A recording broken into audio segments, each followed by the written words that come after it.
Livro A Conjuração Anticristã, Monsenhor Henri de Lassus. Capítulo 50. Satã, suas construções atuais. 1. A gnose. Satã, expulso do nosso mundo pela cruz do Divino Redentor, é chamado pelos nossos contemporâneos e retorna.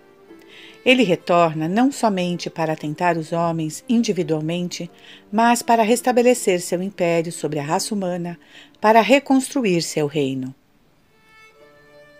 Vimos nos capítulos precedentes uma multidão de associações, muitas das quais cobrem todas as partes do globo, ocupadas, sob inspiração dele, em destruir a religião cristã, atacando sua estrutura, quer dizer, tentando fazer desaparecer toda a verdade dogmática, tudo que constitui a religião revelada, a ordem sobrenatural.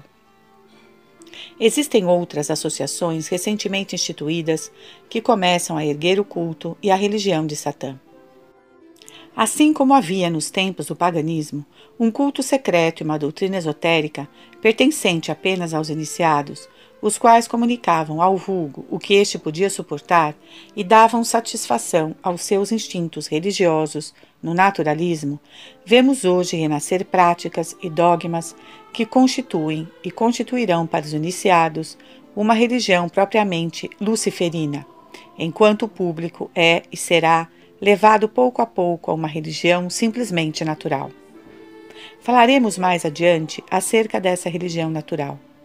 Devemos ocupar-nos agora em 2 capítulos, da religião satânica, a gnose e o espiritismo.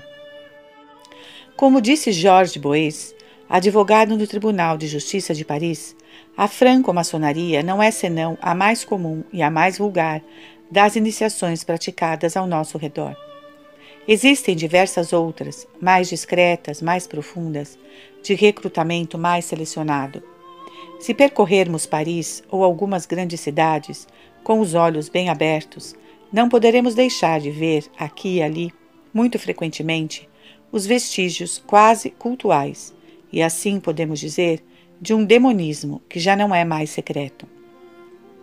Huysmans, no prefácio que escreveu para o livro de Jules Bois, Le Satanisme et le Magie, também diz: pessoas que encontramos na rua, que são semelhantes a todo o mundo, em suma, abandonam-se em segredo às operações de magia negra, ligam-se, ou pelo menos tentam ligar-se, com os espíritos das trevas, para, numa palavra, fazer o mal. Após ter falado dos roubos das hóstias, cujos relatos recolhia à medida que apareciam nas Semaines religieuses, Huysmans pergunta: são pessoas isoladas ou associações demoníacas que ordenam estas perversidades ou tiram proveito delas? Estamos diante de satânicos ou de luciferinos? Ele opina pela seita dos luciferinos ou dos paladistes, que engloba, diz ele, o velho e o novo mundo, que possui um antipapa com sua cúria e que está na persecução desse objetivo: abater o catolicismo por toda parte e preparar o reino do anticristo. É de se notar que os superiores das diferentes seitas, de que falaremos abaixo, são geralmente franco-maçons, e tanto mais elevados em grau na maçonaria, quanto mais iniciados nos mistérios das suas respectivas seitas. Desde que a maçonaria do Grande Oriente da França se viu descoberta, que se conhece sua organização e suas intrigas, desde, sobretudo, que ela se engajou abertamente na luta política e social, formou-se por trás dela, e por assim dizer em segundo plano, uma franco-maçonaria mais misteriosa que honra todos os antigos ritos dos templários, dos albigenses, dos cátaros, dos gnósticos e etc. Esses ritos não são vazios de sentido, e o culto por eles constituído não é sem objeto. É a religião do diabo. Ela constitui, para a sociedade atual, o mais terrível perigo. Essa seita divide-se em vários ramos: cabalistas, teosofistas, martinistas, ocultistas, luciferinos propriamente ditos. A que mais se espalhou e compreende o maior número de indivíduos é a dos espíritas. Jules Bois afirma que os aderentes dessas diversas sociedades são mais numerosos do que os judeus e os protestantes reunidos. Em cada cidade, diz ele, da Bélgica, França, Itália, Holanda, Inglaterra, falo dos países que particularmente visitei na Europa, existem grupos espíritas. Externamente e ao lado, forma-se uma pequena elite que é ocultista, martinista ou teosófica. O ocultismo foge às definições precisas. Podemos dizer que é uma filosofia mantida secreta, geralmente expressa através dos símbolos. A magia é a filha do ocultismo. Magos e ocultistas usam procedimentos que pretendem científicos para se colocarem em relacionamento com os poderes ocultos. Os jovens são atraídos a essas associações pela curiosidade de experiência que, pensam eles, vão lhes permitir a descoberta das forças desconhecidas da natureza. Disse-lhes que existe um exercício que permite aos homens chegados a um certo grau de evolução desenvolverem a escala atual de percepção dos sentidos e, através deles, dilatar indefinidamente o mundo.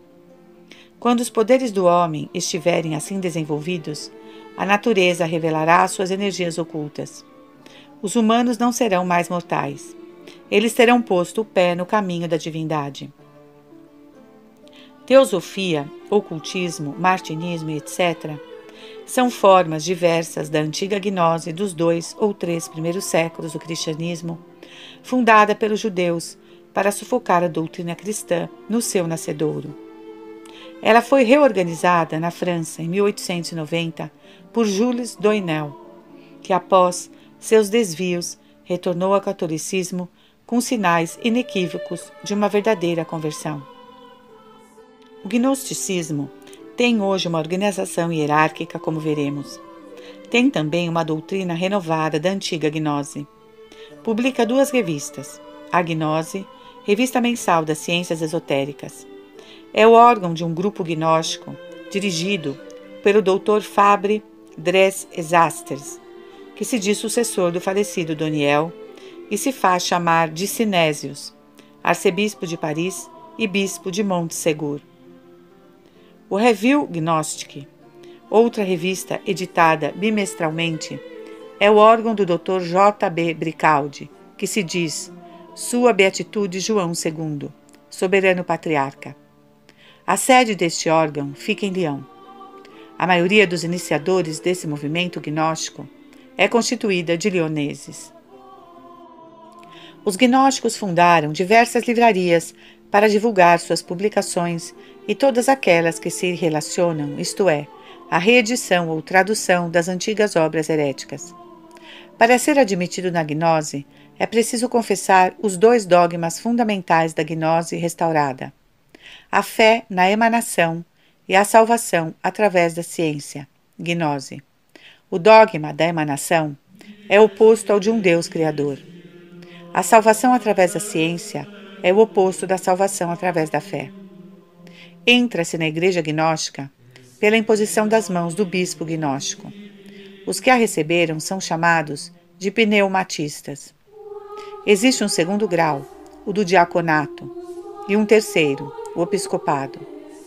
O bispo é eleito pela Assembleia dos Fiéis e dos Diáconos. Sua eleição é submetida à aprovação do Altíssimo Sínodo, composto por todos os bispos e todas as sofias, mulheres elevadas em grau na gnose.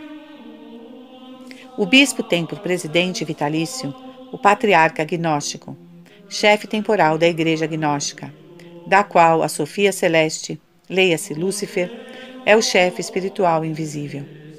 O bispo eleito recebe seus poderes de jurisdição através de uma sagração. Cada bispo governa sua diocese composta de vários grupos, aos quais são propostos um diácono e uma diaconisa. O patriarca se corresponde com os poderes maçônicos que o reconhecem. Eles têm um culto cuja descrição seria inútil fazer aqui. Basta dizer que o ritual gnóstico está impregnado de liturgia católica.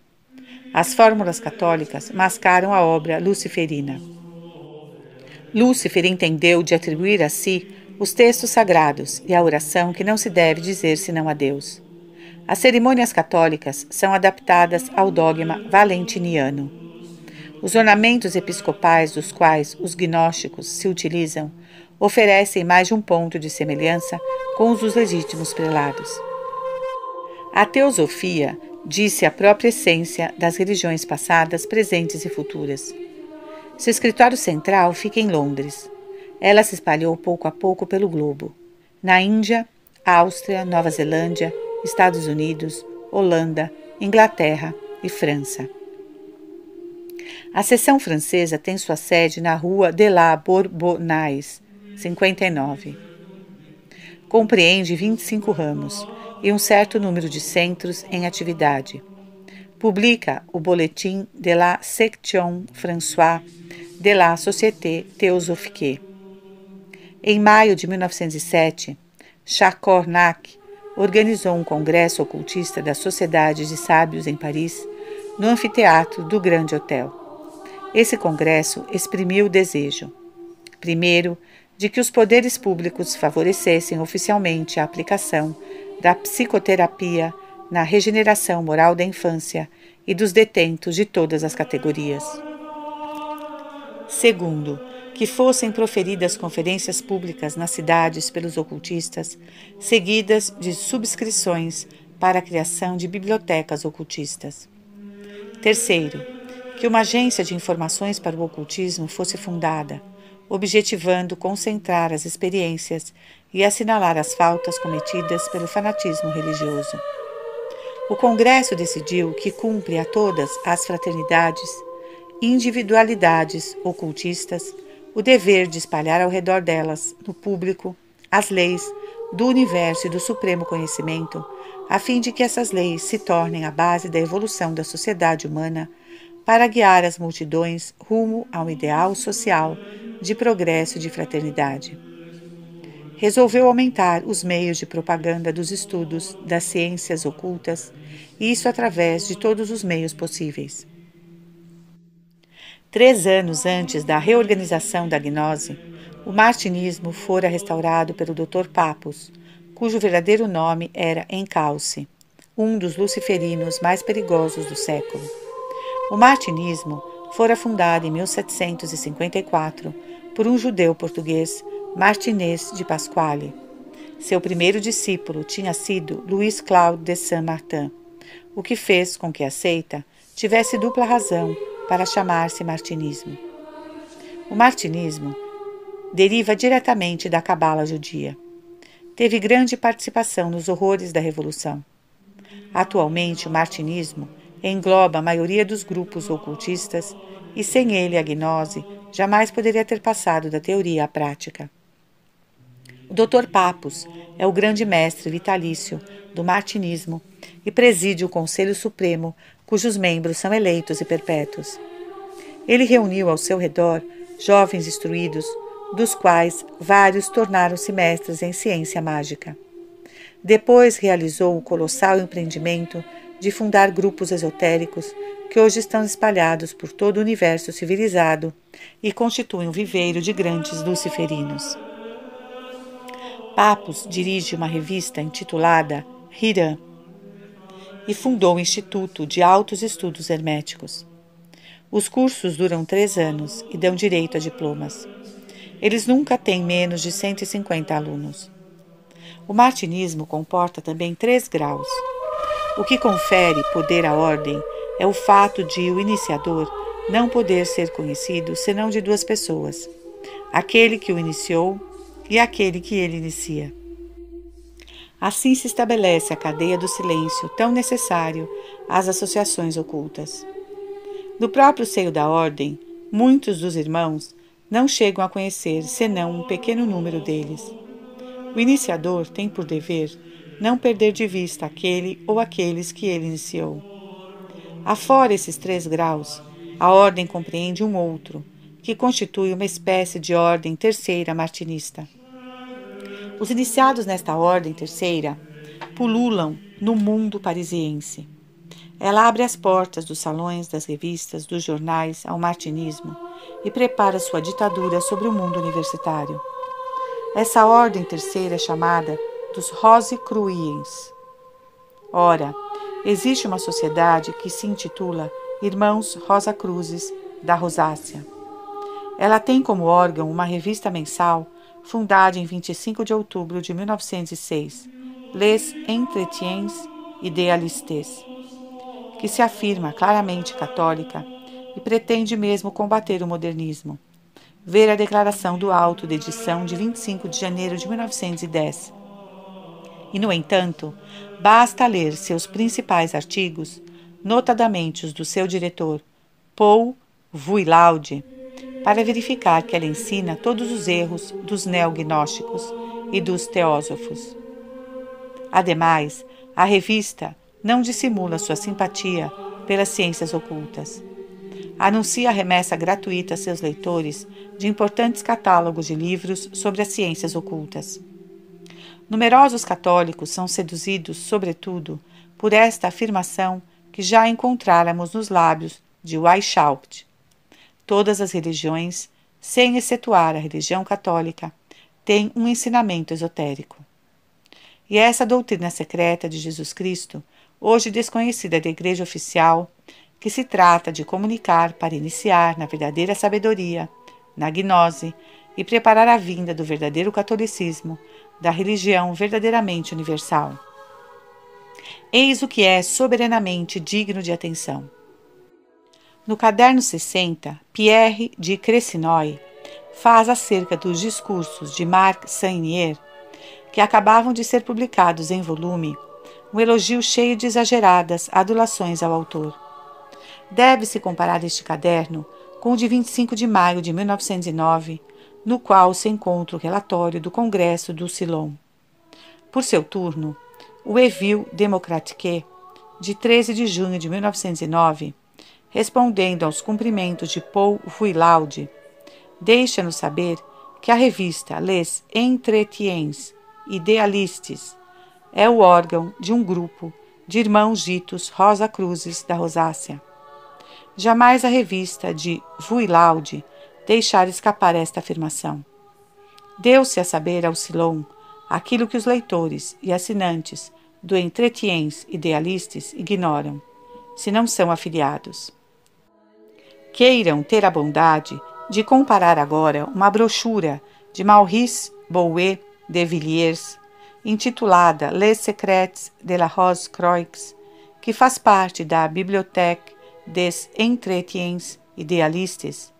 Queiram comparar essa brochura com o livro de Marc Saynier, La Vie Profonde.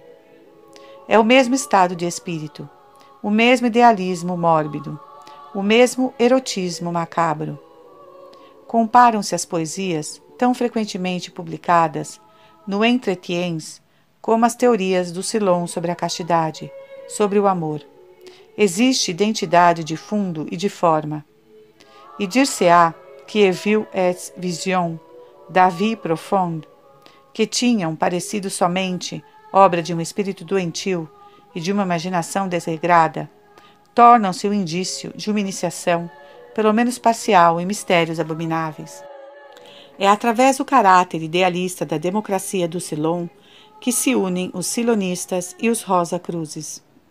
Os gnósticos veem na aspiração tão ardente quanto vaga dos Ceylonistas em relação ao progresso da democracia uma corrente favorável às suas ideias de ascensão rumo à ciência e à gnose.